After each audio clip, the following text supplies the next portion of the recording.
Why leftist videos, essays are so pointlessly long. Remnant 777. And I already know the answer to this. The reason why they're so pointlessly long is because I understand why it is, because I do this myself.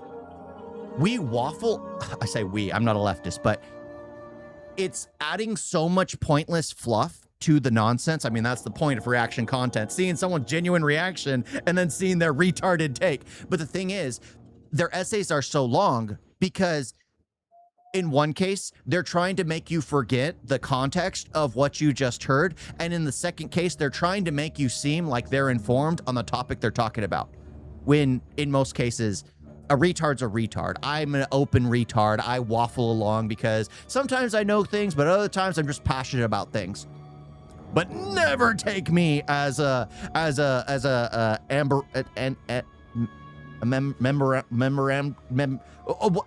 you know what? Never take me as factual. Never take me as factual. It's what I believe, but there are always different ways of looking at things. Fellas, why is it that left-wing YouTube channels that make video essays are notorious for making them incredibly long and boring? These aren't live stream reactions. They aren't podcasts. No. Oh my gosh.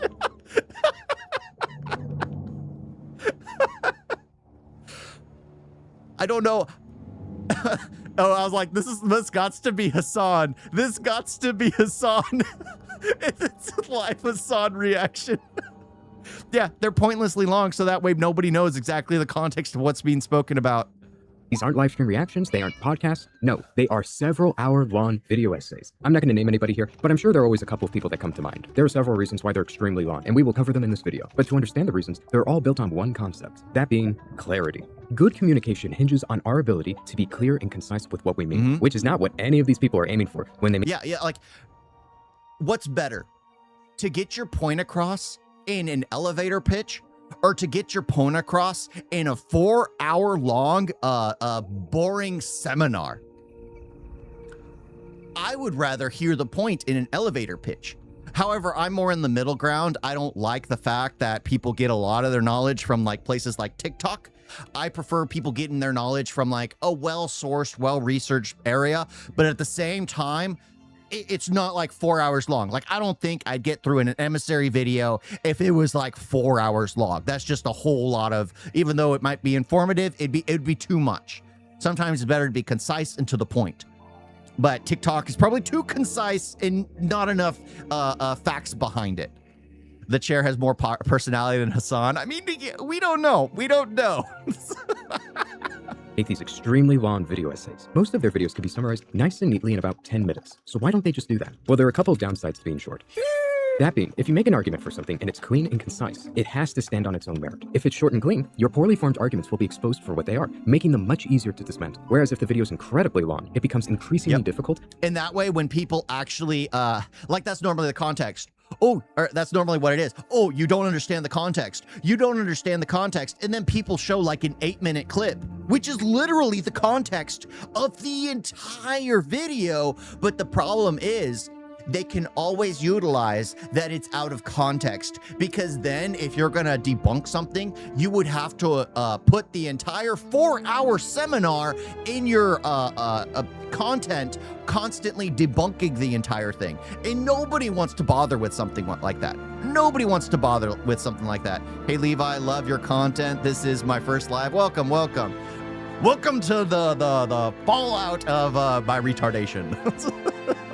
To stay on track and to point out the flaws in the video, unless you make a conscious effort to do so. Look at the people who debate. Competent debaters on both sides will actively write down and take notes about what the other person is saying, especially when your opponent decides to go on a tangent that has nothing to do with what you're talking about. All of this begs the question, is this by design? Are these breadtubers intentionally trying to confuse you and to trip you up? I don't think so. There are plenty of reasonable explanations that do not require malicious intent. What is most likely happening is that these individuals are not very articulate, and they've not properly thought through what they are trying to say. Not to mention, when you're writing something, you have to read it back to yourself to proofread it. And while they're reading it back to themselves, they probably realize realize that their arguments are poorly made and extremely shallow. So in order to compensate for this inadequacy, they make the video longer, because to them, the longer the video is, the more insightful, the more deep, the more knowledgeable it is. To many individuals, this is much more convincing, because just like their audience, they both fall for the same trap. That being to conflate a video that is longer with one that is deep and has wisdom to it, even though they have nothing to do with each other at the end of the day. This is a characteristic I've seen among both midwits and pseudo-intellectuals. They are more commonly fooled by lengthy and confusing explanations. After all, if this supposed genius, this intellectual, is saying something that's confusing to me, what's more likely to be true? Is it that he's wrong, or is it the things that he's saying are so complex and deep that I just can't comprehend his wisdom? Yeah, that's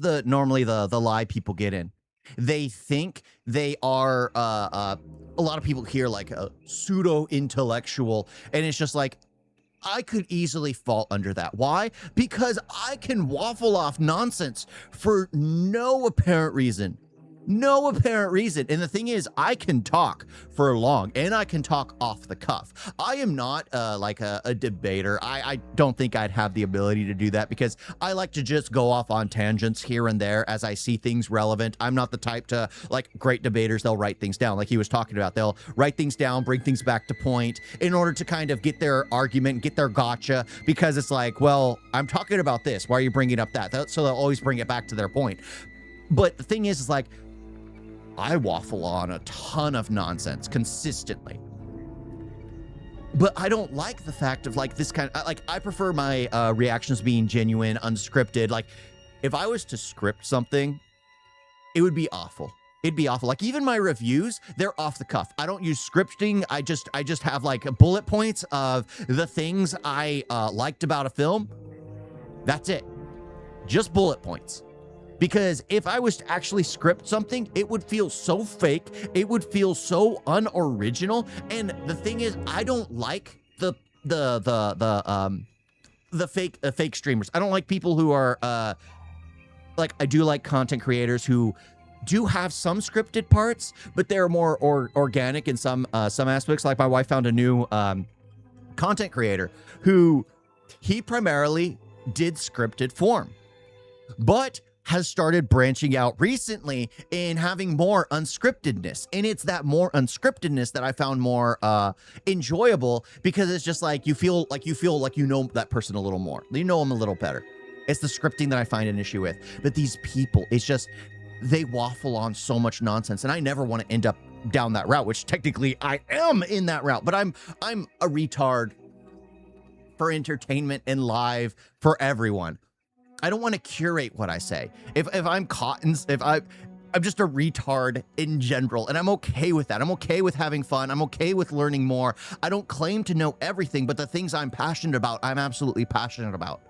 It's weird always watching like these long seminars of people who are literally just passionate about defending their favorite content creator. They're not passionate for the fact that they truly believe in something. That's honestly the big problem I've noticed in a lot of these bread tubers. They're only passionate about protecting their favorite content creator than they are passionate about the content of the content of subject.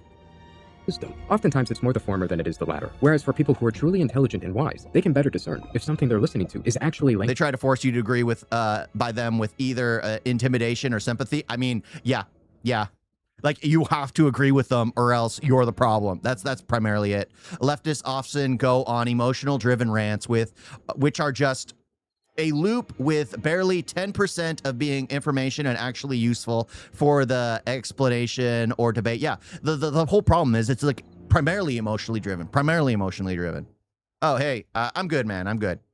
And empty or deep and meaningful. Midwits cannot do this. Not to mention, when you have a genuine interest in learning and you want to understand something on a deeper level, you will naturally gravitate to longer explanations on a topic, because those are more likely to go into depth on what you're trying to learn. And the problem with these breadtuber video essays, many people who watch them will leave feeling satisfied because they spent 2 hours learning about a new subject. But the truth is, they will walk away with nothing of real value. That is Like, the good thing is, I knew at a young age how to justify this thing. That's how I felt walking out of the movie, Avatar.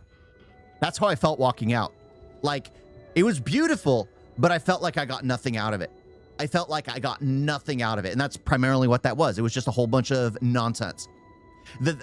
So I've always been able to notice this stuff firsthand. I've always been good at calling this stuff out. That's why I can tell when things are more authentic. And there's like a good medium for good content. Like normally it's like 7 minutes to normally 30 minutes. Sometimes it can go up to 40, but anything past that, it's normally people just waffling on. Unless they're trying to do the history of a person's life. Then those can go on for an hour to 2 hours long. How many midwits are being taken advantage of by pseudo-intellectuals. Many of these pseudo-intellectuals tend to be midwits as well. That's why I didn't say earlier that they were intentionally making the videos longer in order to confuse people. Instead, I think that these people are simply high in their own delusions. However, there is a caveat. They might be intentionally making these videos longer because it makes them more money. Because let me tell you, there's some serious money being made with these lengthy videos. Because the longer the video is, the more ads you can put in to make more money. Combine that with how poorly edited these videos are, how it takes no real time or effort to make them. You're making some real money on a weekly. I feel like I'm being called out here. Because again, I'm someone who can turn, like, this is a 5-minute video. I can turn this into like 20 minutes long, maybe 10, 15 minutes. I have the ability to just waffle on. I think the longest I ever did was like Sandman's video, but I can turn like a 2-minute video into like a 10-minute video.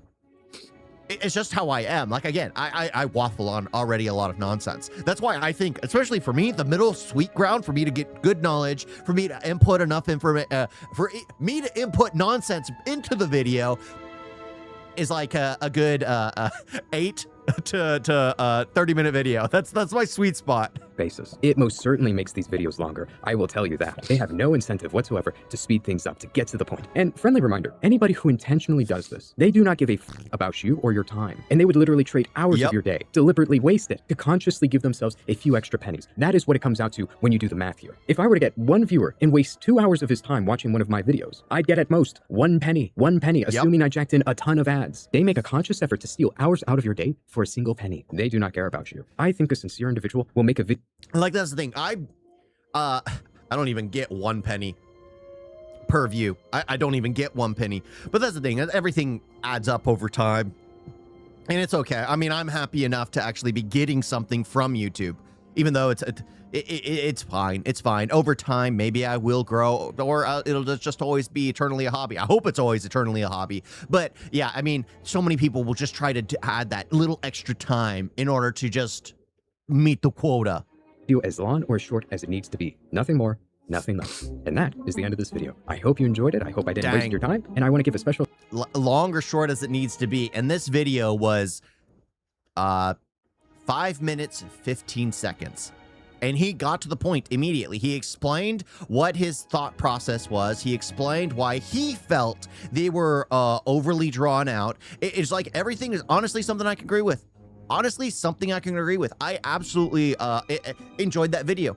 I felt like I got some information out of it. I didn't feel like I learned anything new because I honestly thought those exact same things already. So it was, for me, it was just enjoyable to watch. It was just something like a, what is it? Confirmation bias. That's what that was for me. It was a confirmation bias. The difference is that you start talking about one thing that leads to another. You don't repeat the same points on loop or emotional filler to make people agree with you. I mean, I kind of do, but I try to bring like emotion in with logic. Like, I watched a body cam footage and it was an emotional response I had, but it was based in logic when the mother was literally trying to give up their daughter. I was looking at it, I was reacting emotionally, but it came from a logical response. So I try to always make sure I maintain some logic, even though a lot of the times when I get heated, it comes from an emotional place. Like the people protesting ICE. When I get angry about people protesting ICE, it comes from an emotional place, but it's logical in the end. I try to think about it logically because, again, it's emotional for me because my father had to work hard to become a citizen. My wife has to work hard to become a citizen. But I try to be logical about it because why would you want someone to come into your house, start eating your food, start drinking your coffee, start sleeping in your bed, and you're supposed to allow them to stay there? You're supposed to pay for the food that they're taking from your table. I mean, it makes no sense to me. That's how I view illegal immigrants who have broken in to our home, which is the United States of America. So I try to always, even though it's emotionally driven, I try to think about it logically as well. Why? And there has to always be a lot. If I can't find a logical reason as to why, then my argument cannot exist. I cannot have a discussion on that topic, which is only emotionally what is the term? Emotional masturbation, I think is the term, where they just try to feel good about it. There has to be a reason for it. There has to be a reason for it. You guys got a video?